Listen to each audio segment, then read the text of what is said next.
1975 সালের 15ই আগস্ট জাতির পিতাকে হত্যা করার পর তার ৪৫ বছর পরেও বাংলার কৃষকরা, বাংলার শ্রমিকরা বঙ্গবন্ধুকে কত বেশি ভালোবাসেন, তার মাঠের ফসল দিয়ে বঙ্গবন্ধুর প্রতিচ্ছবি সারা বিশ্বকে দেখানোর এই মহতী উদ্যোগ, সারা বিশ্ববাসীকে আকৃষ্ট করা, সারা জাতিকে দেখানো, আজও ৪৫ বছর পরে বঙ্গবন্ধু শহীদ হওয়ার পরও বঙ্গবন্ধুকে এই প্রজন্ম থেকে শুরু করে সকল প্রজন্মের মানুষ বঙ্গবন্ধুকে ভালোবাসেন, শ্রদ্ধা করেন।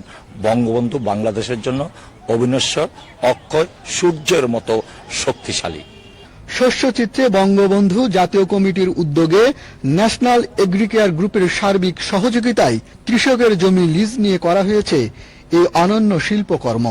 এতে রং তুলি নয়, ব্যবহার করা হয়েছে দেশি জাতের সবুজ রঙের ধান জনকরাজ ও চীন থেকে আনা বেগুনি রঙের হাইব্রিড ধান F1।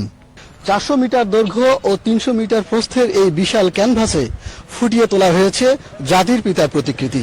গিনেস ওয়ার্ল্ড রেকর্ডসের স্বীকৃতির মধ্য দিয়ে জাতির পিতাকে সম্মান জানানোর এই উদ্যোগ শুধু দেশে নয়, নজির হয়ে থাকবে বিশ্ব অঙ্গনেও।